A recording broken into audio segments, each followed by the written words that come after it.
소득세는 총 8개 항목이 있고 그 중에 근로소득이 메인입니다. 일단 전반적인 틀을 알려드렸고요. 우리는 근로소득만 배우면 돼요. 8개 중에 근로소득만 따로 뽑아서 보여드릴게요. 그럼 일단 우리가 일상적으로 쓰는 말 중에 연봉이라는 말 있죠. 연봉. 연봉은 1년 동안 받는 돈을 말하잖아요. 근데 보통 연봉하면 세전을 말하죠. 그러니까 세금 떼기 전. 그러니까 토탈 얼마 이런 식으로 말을 하잖아요. 연봉은 일단 세법에서 쓰는 말은 아닌데 우리가 일상적으로 쓰니까. 그럼 그 연봉에는 그 받는 돈 중에 과세가 있고 비과세가 있거든요. 그래서 이 연봉에서 비과세는 빼야 돼요.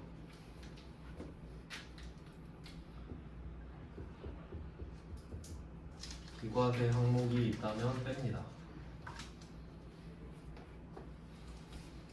그러니까 애초에 있으면 안 되는 건데 보통은 그런 걸 잘 모르잖아요. 과세가 뭐고 비과세가 뭔지 모르니까 그걸 합쳐서 연봉이라 하잖아요. 이거를 세법으로 갖고 가면 그 중에 비과세를 일단 빼야 된다는 거지. 왜냐면 과세를 하지 않으니까. 그럼 이렇게 비과세를 빼고 나면 총급여액이라는 개념이 나오는데 이게 곧 근로소득이라는 개념이라고 보시면 됩니다. 지금 세금을 공부하기 때문에 세금을 걷는 대상이 아닌 건 빼고 시작해야겠죠. 그러니까 비과세를 걷어놓고 시작하는 겁니다. 그러니까 우리가 실제로 생각하는 연봉과 소득세상의 그 세전 금액은 다른 거죠. 일단 이렇게 하나 걷어냈고 그 다음에 총급여액에서 근로소득 개념이니까 근로소득 공제를 빼는 거예요. 여기서.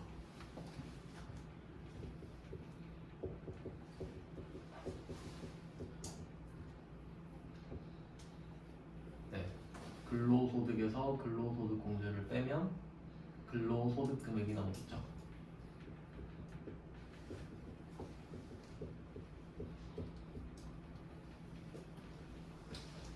여기까지가 기본 포맷인데 그러면 우리가 회사 다니면서 받는 돈은 총 급여액에 들어가요. 비과세는 빠지고. 근데 내가 주말마다 노가다 뛰러 갈 수도 있잖아요. 알바하려고. 그러면 그때 받는 돈은 여기서 분리되겠죠. 요거는 쌓이는데 그 노가다 하고 받는 거는 안 쌓이잖아요. 그러니까 요 옆에 분리과세가 따로 있다고 볼게요.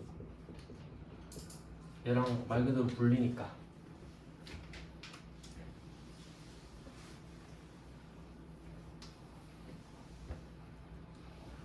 이렇게 되는데 결과적으로 우리가 근로소득을 구할 때 비과세랑 분리과세는 빼야 되죠. 어찌됐든 간에 포함되지 않습니다. 그럼 이제 근로소득 금액인데 원래는 6개 아까 그랬죠? 이자, 배당, 사업, 근로, 연금, 기타 그 6개를 합쳐서 종합과세를 하면 종합소득이고 거기서 각각 필요경비랑 소득공제를 빼면 종합소득금액이 돼요. 그러니까 이자소득금액, 배당소득금액, 사업소득금액 이렇게 6개를 합치면 종합소득금액이죠. 근데 대부분의 사람들은 그 6개 중에 근로소득밖에 없어요. 저도 그렇고. 그럼 뭘 뜻하냐면 대부분의 사람들은 근로소득 금액 자체가 종합소득 금액이에요. 맞죠? 그러니까 6개를 합치는 게 종합소득 금액인데 한 개밖에 없으면 그냥 그거 자체가 종합소득 금액이지. 그래서 이 근로소득 금액 자체가 그냥 종합소득 금액이라고 할게요.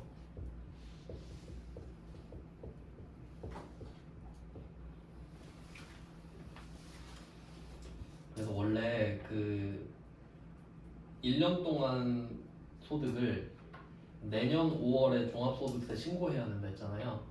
근데 보통은 회사원은 안 해요. 회사가 해줘요, 연말정산을. 그러니까 2월 월급 받을 때 연말정산을 해주는데 그 이유가 뭐냐면 나의 모든 소득이 이 회사에서 발생하잖아요. 그 말은 나의 모든 소득을 이 회사가 알고 있는 거죠. 그러니까 그냥 해주면 되지. 그래서 보통 해주는 거예요. 근데 내가 사실 저녁에 부업으로 뭐 딴 걸 또 하고 있다. 그러면 연말정산 해준 그 영수증 있죠? 그건 근로소득이 정리가 된 거잖아요. 그거랑 다른 소득을 합쳐서 5월에 따로 해야 돼요. 원래 그렇게 해야 돼요. 근데 근로소득밖에 없으면 회사가 해주는 걸로 끝나죠. 그러니까 아무것도 안 해도 되는 거예요. 뭐 그런 내용이 있습니다. 그럼 뭐 근로소득 금액 이렇게 됐어요. 종합소득 금액. 그러면 근로소득에서는 근로소득 공제를 해줬죠. 그럼 종합소득 금액이 됐잖아요. 그럼 종합소득 공제가 또 있어. 한 번 더 빼줘요. 그러니까 각각 빼고 모여서 모인 김에 한 번 더 빼줘요. 그게 종합소득 공제입니다. 색깔을 좀 다르게 쓸 거예요. 뭐 상관은 없는데.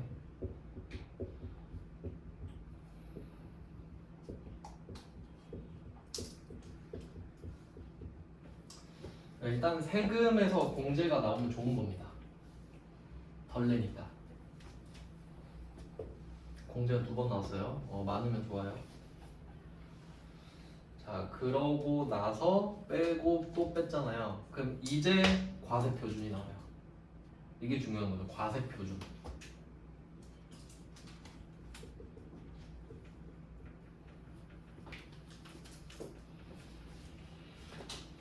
네, 과세표준은 그 좀 개념을 잘 알고 계시면 좋은데 제가 예시를 아마 2개 들었을 거예요. 과세표준. 세금을 부과하는 기준이거든요. 세금을 부과하는 기준. 2가지를 예시로 들었어요. 부가가치세랑 자동차세.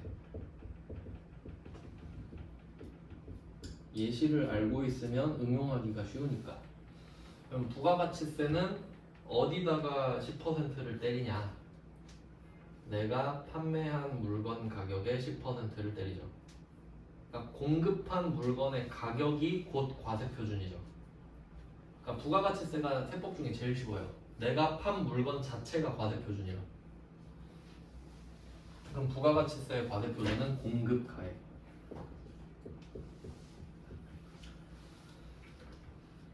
그래서 제가 어젠가 그러지 않았나? 그 1000만원짜리 물건을 국내에 하나 팔고 1000만원짜리 물건을 해외로 하나 또 팔았다. 과세표준은 얼마인가? 2000만원이랬죠. 공급가액이니까 과세표준은. 단 매출세액은 100만원이겠죠. 하지만 과세표준은 2000만원이에요. 이 정도는 알죠 이제? 그럼 자동차세는 그 해당 차의 배기량에 때리죠. 그럼 얘는 배기량. 그러니까 이게 또 무슨 의미가 있냐면 이 공급가액은 가격이잖아요. 그래서 얘는 종가세라 그래요. 가끔 나와요 그 사지선다에서. 그럼 배기량은 양이잖아요. 그럼 종량세 이런 식으로 낼 수 있단 말이에요. 가격에 의해서 세금이 결정되냐, 양에 의해서 결정이 되냐. 그러니까 가격에 붙이면은 가격이 비쌀수록 세금을 많이 내겠지. 근데 이때 이 자동차세는요 배기량이 크기만 하면 많이 내는 거죠. 그렇습니다. 그러면 여기서 과세표준이 나왔는데 비교를 해보세요. 부가가치세의 과세표준을 구하세요 하면 얼마치 팔았수 하면 끝나죠. 2천만원이요. 그럼 2천만원이 과세표준 끝. 근데 근로소득의 과세표준을 구해봐라 하면 연봉이 얼마니, 비과세 얼마니, 그럼 근로소득 공제 빼고 종합소득 공제 빼고 과세표준이 나와요. 그래서 세법마다 과세표준이 다 다르겠죠. 그러면 과세표준에다 세율 때리는 건 아시죠? 부가가치세도 공급가액의 10% 때리잖아요. 그럼 여기에 세율이 들어가는 거예요 이제. 곱하기 세율. 그럼 이 세율이 아까 6%, 15%, 24%, 35% 누진세율.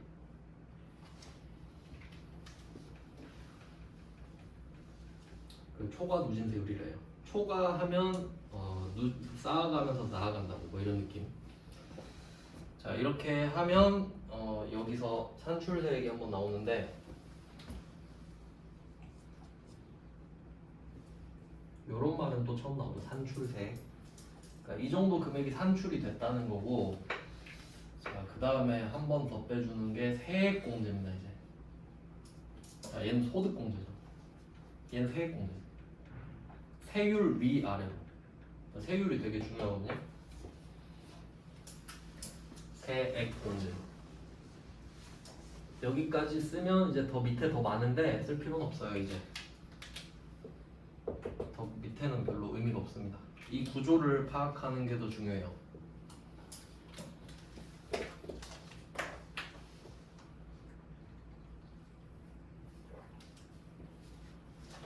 이게 소득세는 복잡한데 대신에 소득세는 공부를 하는 보람이 좀 있어요.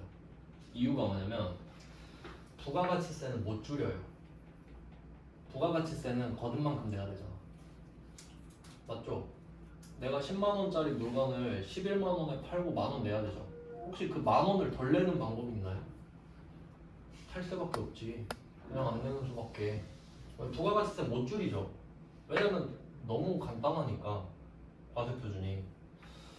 근데 얘는 잘 봐봐요. 근로소득공제 있고 종합소득공제 있고 세액공제 있죠.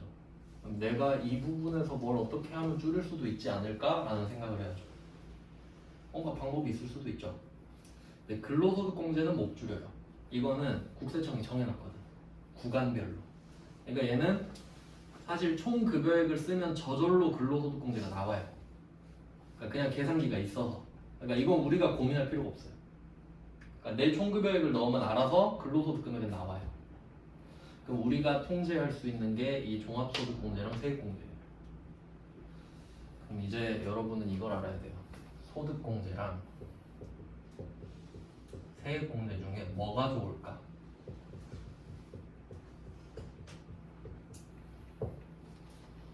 이건 시험엔 안 나와요. 근데 제 생각에는 전산세무 2급을 좀 시험에 맞춰서 공부를 하잖아요. 그럼 좀 진짜 일만 잘하는 사람이 돼서 그 이 세금 구조를 알면은 세금을 줄일 수 있거든요. 이걸 배워놓으면 머리를 쓸 수 있다고요. 어떻게 하면 세금을 줄일 수 있겠구나라는 생각을 할 수 있다고요.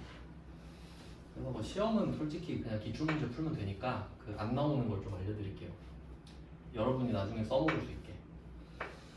그러면 소득공제는 말 그대로 내가 벌어들인 소득 있죠. 총급여예요. 여기서 까는 거예요. 그러니까 내가 4천만 원을 벌었는데 100만 원 소득공제를 해주겠대. 그러면 네가 4천만 원을 번 건 알겠는데 100만 원을 안 번 걸로 해줄게. 그 말이라고.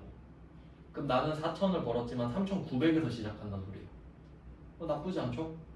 4천보다 3,900에서 시작하는 게 좋지 당연히. 낮을수록 좋으니까. 근데 문제는 100만 원 소득공제를 해주면 내가 정확히 얼마를 덜 내는지 몰라요. 맞지? 소득이 100만 원 준 건 알겠어. 근데 정확히 그러니까 얼마 덜 내요 하면 모르잖아. 그러니까 그걸 아는 방법을 알려드릴게요. 아까 뭐 4천만 원으로 할게요. 제일 무난한 4천만 원이 됐다고 합시다. 빼고 해서 이 총 그 근로소득 금액이 4천이라고 할게요. 근로소득 금액이 4천. 아니다. 총급여액으로 해요. 총급여액. 총급여액이 4천이라 할게요. 그럼 이 사람은 아까 그 퍼센트 쭉 썼죠? 그럼 세율이 15% 구간이에요. 맞죠? 두 번째 1200, 4600 사이니까. 그럼 이 사람의 한계 세율을 알아야 되는데 한계 세율. 한계 세율은 15%예요.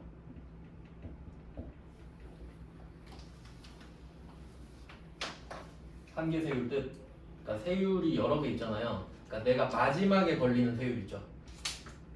그러니까 이 사람이 지금 15%에 걸리잖아요. 마지막에. 그러니까 0부터 1200까지는 6%를 맞았죠. 근데 1200부터 4000까지는 15% 맞을 거 아니에요. 그러니까 이 사람한테 가장 높게 적용되는 세율이 한계 세율이에요. 그게 15%잖아요. 이해됐죠? 여기서 생각을 잘 해야 됩니다. 근데 이게 국세니까 정확하게는 16.5%예요.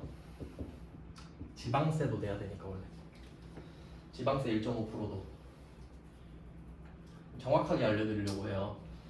그럼 16.5%가 한계 세율이에요, 이 사람은. 그럼 이 말은 뭐냐면 이 사람이 4천만 원 벌었잖아요. 그럼 여기서 100만 원을 더 번다 생각해봐.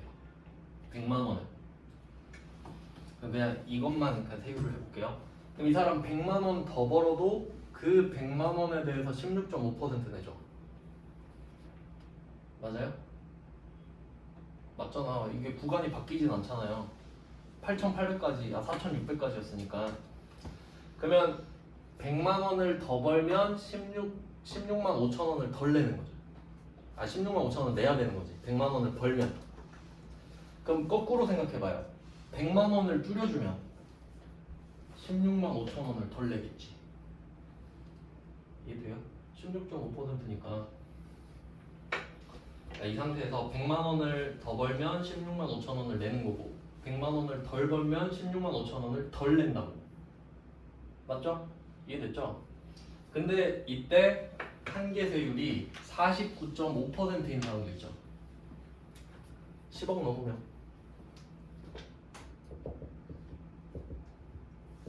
그런 사람도 있을 거 아니에요. 어떤 사람은 10억이에요. 10억 넘어.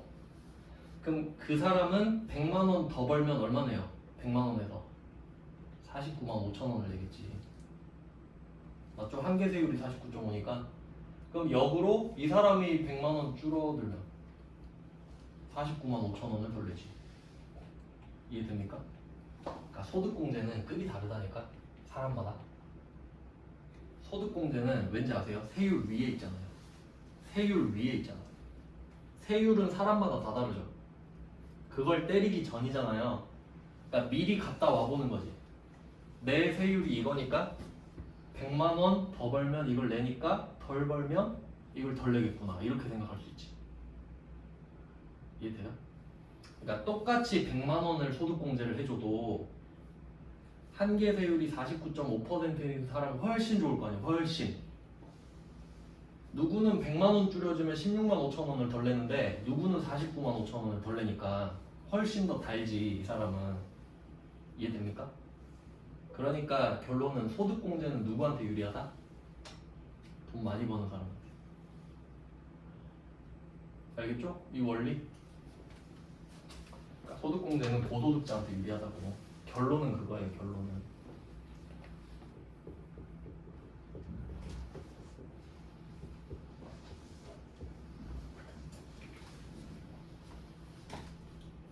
그래서 이런 원리가 있고요. 그러면 만약에 소득공제주랑 소득공제랑 세액공제 중에 고르래요. 그럼 내가 소득이 높아. 그럼 소득공제 고르면 되겠네. 이해돼요? 그러니까 이걸 이해했으면. 근데 이 구조를 모르는 사람은 그게 뭐예요? 이럴 거 아니에요. 근데 저도 못 먹는 거라고. 근데 우린 이제 아니까 생각은 할 수 있잖아요. 그럼 내가 16.5%니까 100만 원 해주면 16만 5천 원 덜 내겠구나 이렇게 생각할 수 있죠. 그래야 계산이 되지. 뭘 알아야. 뭐 아는 사람이 얼마나 있겠어요. 그럼 세액공제는 세율 때리고 나서죠. 그럼 이번에는 세액공제 100만 원 해준다 할게요. 그럼 세액공제 100만 원을 해주는 거는 진짜 100만 원을 안 받겠다는 소리죠. 그러니까 소득공제는 상대적이고 세액공제는 절대적이잖아요. 그러면 자, 어떤 사람은 총 세액이 200만 원이에요. 200만 원. 200만 원인데 세액공제 100만 원 해준대. 개꿀이죠. 와, 200 내야 되는데 100을 깎아준다고? 그럼 100만 원만 내고 100만 원으로 뭐 사야지 이런 생각 하겠죠. 근데 어떤 사람은 세금이 10억이에요. 근데 100만 원 깎아주겠대. 예 감사합니다 이러겠죠. 아이고 감사합니다 이럴 거 아니에요. 티도 안 나죠. 세액공제는 비교적 저소득자한테 좀 커 보이죠. 비교적. 이건 그냥 상대적인 느낌이죠. 액수는 똑같아요. 근데 뭐 딱히 유리하다고는 못하겠네요. 그냥 기분이 더 좋다 정도겠지. 근데 이건 확실하죠. 소득공제는 고소득자한테 유리하다. 세액공제는 뭐 똑같은데 그냥 기분은 좀 더 좋을 수 있겠다. 이런 차이입니다. 그래서 뭐 저는 세액공제를 골라야 돼요. 여러분은 이제 돈 많이 벌어서 이걸 고르길 바랄게요. 소득공제. 차이 아시겠죠? 그러니까 세율이 경계선이잖아요. 그러니까 이 위는 내 세율의 영향을 받는다고. 세율 때리기 전이니까. 근데 밑에는 세율 때린 후죠. 세율 영향을 안 받지. 이미 볼장 다 봤으니까. 네, 요걸 알아야 돈을 버는 거예요. 왜냐면 이게 별게 아닌 것 같아도 월급을 안 올려주잖아요. 월급 진짜 안 올려주죠? 그러면 내가 세금을 줄여서 여윳돈을 만들어야지. 뭐 방법이 있습니까? 네, 이런 구조예요 일단. 그러니까 소득공제, 세액공제 구조를 알려드렸어요. 그러니까 이게 왜 이걸 알려드리냐면, 그러니까 솔직히 이게 혼자 있으면 별 상관없거든요. 근데 나중에 결혼해가지고 배우자 생기잖아요. 맞벌이 할 때 이 전략을 잘 짜야 되거든요. 여기서 그 카드 공제도 좀 알려드릴게요. 카드 공제. 그 신용카드 소득공제라고 들어보셨나요? 신용카드 등 사용금액 소득공제라고 있어요. 그 카드 쓴 거 금액에 비례해서 깎아주는 건데, 신용카드 이름이 신용카드 등 사용금액 소득공제예요. 근로소득자만 해주는 건데, 여기서 신용카드 등, 이제 등 아시죠? 신용카드 등, 신용카드, 체크카드, 현금형 투자. 친구들 알죠? 3명 다 같은 급이죠? 그러면 얼마를 쓰면 얼마를 깎아주는지 알려줄게요. 일단 카드는 제일 중요한 게 뭐냐면 총 급여액이 중요해요. 요거 세점 연봉 말고 총 급여액. 그럼 이게 4천이라고 할게요.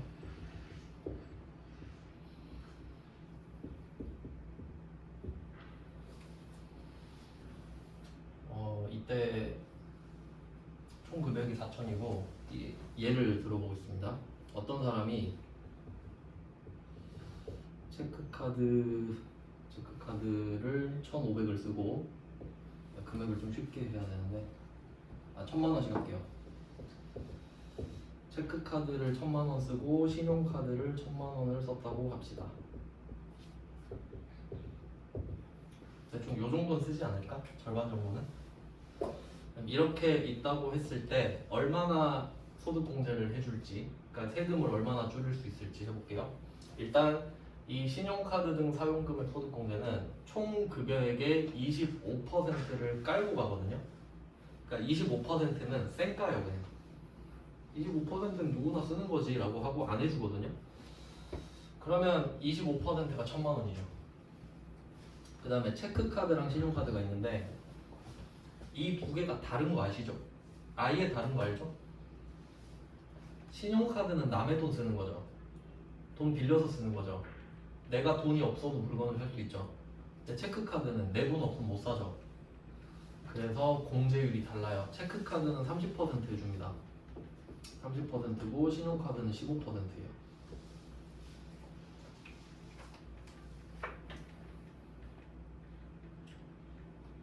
이유 아시겠나요? 내 돈 쓰는 건 더 많이 해주죠. 남의 돈 쓰는 거는 뭐 쉬우니까.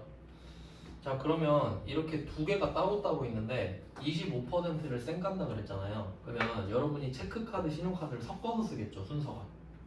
딱 예쁘게 신용카드 딱 6달, 체크카드 6달 이렇게는 안 쓸 거 아니에요. 섞어서 쓸 텐데, 그럼 이게 장부가 쫙 나오잖아요, 명세가. 그럼 이 중에 신용카드가 세율 그 퍼센트가 더 낮죠. 그러면 이걸 우선 바닥에 깔아줘요. 25%는 바닥에 깔고 시작하거든요. 그러면 얘를 25%를 깔아줘. 그럼 그 25%를 넘는 게 다 체크카드잖아요. 그럼 이게 해당이 되는 거예요. 무슨 말인지 이해돼요? 총 급여액의 25%는 쌩 까는 거거든요. 근데 체크카드, 신용카드를 같이 섞었었잖아요. 근데 이 중에 신용카드가 세율이 더 낮잖아요. 그러니까 얘를 먼저 바닥에 깔아준다고. 얘네를 없는 셈 치고 체크카드를 적용을 시켜준다는 소리예요. 그래야 우리한테 유리하니까. 그러니까 쓰는 순서대로 하는 게 아니라 결과적으로. 그러면 이거는 없는 셈 치고 이렇게 하면 좀 그런가? 이렇게 해볼까? 이거를 이렇게 해봅시다. 그러면. 얘가 500, 1500 이렇게 해볼게요. 신용카드 500에 체크카드 1500 이렇게 되면은 얘 바닥에 다 깔리죠. 500 그리고 이 500도 깔린다고요. 1000만 원은 바닥에 깔리는 거니까 그러면 얘 1000만 원만 살아남겠죠. 어쨌든 알겠죠? 그러면 이 1000만 원이 살아남았단 말이에요. 25%를 뚫고 올라왔으니까 그러면 얘한테 30%를 때려요. 그럼 300만 원이죠. 그럼 300만 원을 소득공제해 주는 거야. 자, 그러면 300만 원 소득공제 해준다는 걸 알았죠? 근데 우리는 보통 16.5%란 말이죠? 그럼 49만 5천 원이에요. 맞아요? 아닌가?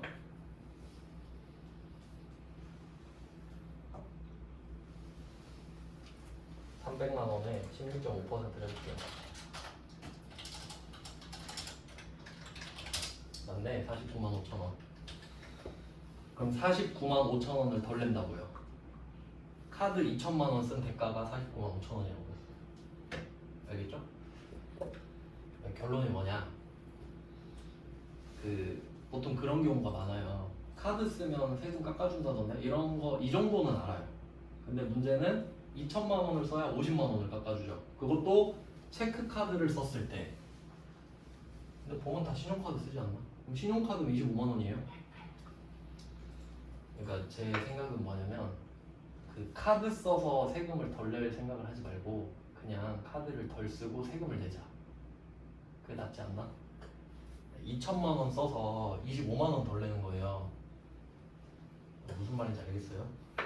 그러니까 이 신용카드 소득공제를 바라지 말라고요. 거의 안 해준다 생각하면 된다고. 그럼 이 말은 뭐냐면 내가 4천만 원을 버는데 1000만 원밖에 안 쓸 수도 있죠. 그럼 아예 안 해주잖아요. 그걸 알고 써야 된다고. 이해됐죠? 그러니까 내가 4천인데 어차피 한 소비 성향이 1000만 원밖에 안 써. 그러면 신용카드를 쓰나 체크카드를 쓰나 똑같죠. 그럼 차라리 혜택 많은 신용카드를 쓰는 게 낫지. 되지도 않는 체크카드 쓸 바에. 이해됩니까? 이걸 알아야 맞춰서 계획을 세운다고요. 그리고 이게 혼자면은 좀 영양가가 없는데 이런 경우가 또 있을 수 있어요. 이걸 알아야 되는 이유. 이거랑 섞을 거예요 이제. A랑 B랑 배우자예요. 둘이 맞벌이 해요. 딩크족이에요. 둘 다 돈 벌어요. 근데 A가 소득이 적어요. 이 사람이 16.5% 합시다. 16.5% 그리고 이 사람이 26.4%가 38.5 이렇게 해볼게요. 자, 이 둘이 지금 배우자예요. 그러면 B가 연봉이 더 높은 거죠. A보다는. 근데 둘 다 카드를 쓰고 살 거 아니에요. 근데 이거를 각자 카드를 쓰잖아요. 각각 카드를 쓰면은 둘 다 4분의 1이 안 될 수도 있죠. 둘 다 4분의 1이 안 될 수도 있잖아요. 각각 쓰면은. 그럼 어떻게 하는 게 좋아요? 몰아서 쓰는 게 좋죠. 몰아서. 그럼 이제 누구한테 몰아줄까요? 여기서 포인트는 세율도 세율인데 두 가지 생각해야 돼요. 얘한테 몰아주면 좋을 것 같지. 세율이 높으니까. 근데 얘는 연봉이 높잖아요. 그럼 25%도 높아. 그러니까 얘한테 몰아줬다가 아예 공제를 못 받을 수도 있어. 그러니까 차라리 얘한테 몰아주고 조금이라도 받는 게 나을 수도 있지. 왜냐면 얘는 총 금액이 낮을 테니까. 이해됩니까? 그러니까 얘는 4천이고 얘는 뭐 얼마였지? 아까 35%면 1억 5천 그쪽 아닌가? 구간이? 구간이 꽤 높았죠? 1억 5천이거든. 그럼 이 사람 1억으로 치고 이렇게 봅시다. 이 사람 1억이에요. 이 사람 4천만 원. 그러면 이 사람의 25%는 얼마예요? 2,500만 원이잖아. 근데 둘이 합쳐서 2,500도 안 쓸 수도 있죠. 그럼 아예 혜택이 없죠. 근데 이 사람은 25%가 1,000만 원이잖아요. 그럼 차라리 이 사람한테 몰아주고 적은 세율이라도 받는 게 낫지. 이해돼요? 그러니까 카드는 두 개 고려해야 되잖아. 세율만 높은 게 장땡이 아니라 소득의 25%까지 봐야죠. 이렇게 전략을 세울 수 있는 거예요. 그러니까 그러니까 나중에 이 구조를 알면은 여러분이 엑셀 파일을 딱 만들어요. A, B 소득 딱 적고 각각 그 신용카드, 체크카드 비율을 몇 대 몇으로 썼을 때 가장 이상적인 세금 조화가 나오면 할 수 있지. 아 여러분 연봉 올리기 힘들다니까요. 근데 이걸로 줄일 수 있잖아요. 몇십만 원 이런 거 얼마나 소소합니까? 그러니까 이걸로 10만 원 줄였다 생각해봐요. 꽁돈이지 10만 원이. 이러려고 배우는 거라고요. 근데 모르는 사람들은 뭐 알아서 해주는 거 아닌가 하고 맨날 손해 볼 수도 있는 거예요. 이해되셨죠? 그럼 이렇게 A한테 몰아주려면 어떻게 해요? A 명의 카드를 B한테 줘야 됩니다. 그래야 A가 쓴 게 되니까. 맞죠? A 거 체크카드를 B한테 줘야 된다고. 그럼 B는 A 거를 쓰고 다니죠. 그래야 A만 쓴 거잖아요. 그런 게 있어요. 이게 실무예요.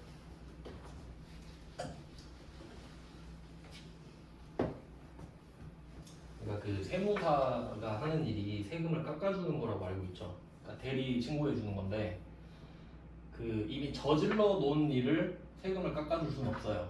그러니까 미리 가서 이렇게 상황을 말해주면 컨설팅을 해주는 거예요. 앞으로 이렇게 하시라고. 그래야 세금을 줄이지. 그러니까 이미 돈 다 써놓고 저 이제 세금 좀 줄여주세요 하면 못 줄여줘요. 이미 다 저질러 놨으니까. 이해됐죠?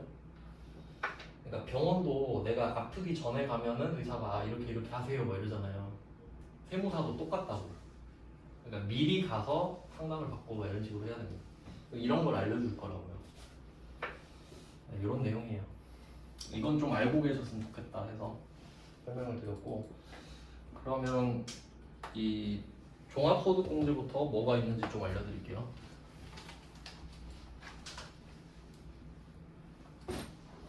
그러니까 우리가 통제할 수 없는 거는 배울 필요가 없습니다. 그러니까 뭐 예를 들어서 연봉 이건 뭐 통제가 불가능하죠. 주는 대로 받아야 되고, 비과세도 내용이 정해져 있거든요. 내가 뭐 비과세를 더 할 수는 없는 거예요. 비과세면 빠지는 거지. 이거는 뭐 아마 내일 배울 것 같고, 비과세를 내일 따로 배울 거고요. 그 다음에 총급여액도 뭐 통제 안 되고, 근로소득공제도 통제 안 됩니다. 근로소득 금액도 어쩔 수 없겠죠. 근데 이 종합소득공제 요거는 여기 여러 가지가 있거든요. 네, 여기에 아까 말씀드린 신용카드 공제가 있고요.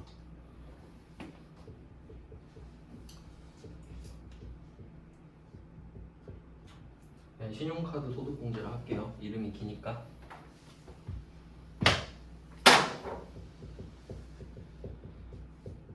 이게 있고, 그 다음에 이것보다 더 중요한 게 인적공제가 있습니다. 인적공제.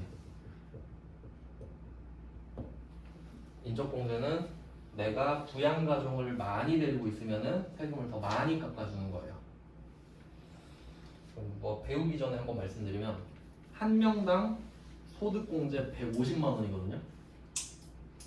한 명당 150만 원. 그럼 이제 머리가 돌아가야죠. 그럼 한 25만 원 되겠네. 16.5%면. 여러분이 거의 16.5%일 거 아니에요.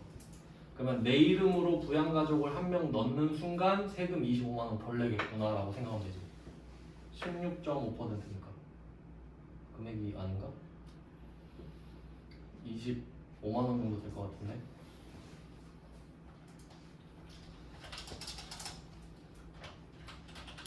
(24만 7,500원) 실제로 제 친구가 그런 적이 있어요. 제 친구가 지 엄마를 부양가족으로 안 넣은 거예요. 몇 년 동안을. 그러니까 25만 원 계속 내고 있었던 거지. 넣었으면 25만 원 안 내는 거였거든요.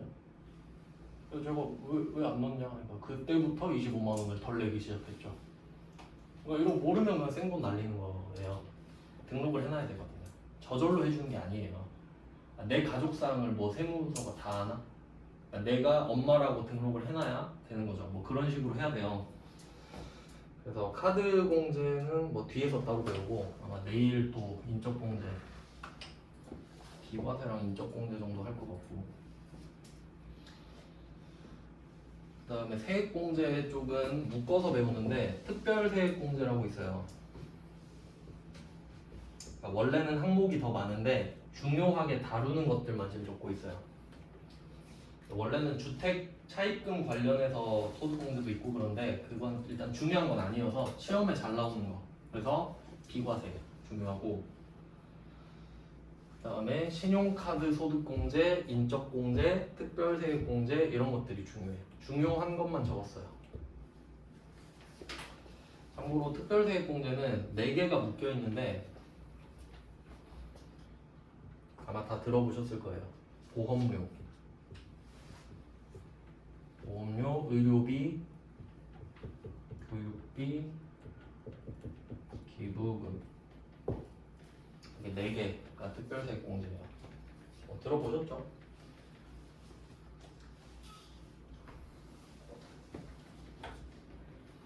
이번 주에 친구 만났었는데 친구가 사업하거든요. 그럼 근로소득자가 아니잖아요. 근데 같이 있는데 지 동생한테 전화가 왔어요. 그러니까 지 동생이 근로소득자예요. 물어보더라고요. 뭐 누나 사업하니까 어차피 의료비 상관없지, 내 이름으로 넣는다? 뭐 이런 내용의 통화였어. 왜냐면 사업자는 이런 거 없거든요. 사업자는 누가 연말정산 안 해주잖아요. 내가 사업자니까. 근데 근로소득자는 의료비 많이 쓰면 공제를 해주거든요. 세액공제로 돼 있죠. 그러니까 우리 가족이 쓴 의료비를 내가 쓴 것처럼 하고 싶다 이 말이지. 그러니까 넌 어차피 상관없지 않냐 이런 내용이죠. 그러니까 이거 왔다 갔다 잘해야 돼요, 가족끼리. 그러니까 부양가족도, 그러니까 예를 들어서 그러니까 부, 모 이렇게 있고, 자, 일, 자, 이 이렇게 있죠. 근데 둘 다 근로소득자예요. 그럼 이제 이거 가지고 되게 중요해진다고요. 그러니까 이 아들 1번이 엄마 아빠를 다 자기 이름으로 넣고 싶은 거예요. 그럴 수 있겠죠? 그럼 300만 원 소득공제니까 그럼 넣었다고 해요. 그럼 아들 2번은 못 넣지, 엄마 아빠를. 이해돼요? 그러니까 자 1도 부모를 넣고 자 2도 부모를 넣을 수는 없다는 소리죠. 한 개니까, 기회는 한 번이니까. 그러니까 이것 갖고 싸운다니까 나중에. 누구 이름으로 넣을 거냐고. 그럼 누구 이름으로 넣는 게 좋겠어요? 소득공제잖아.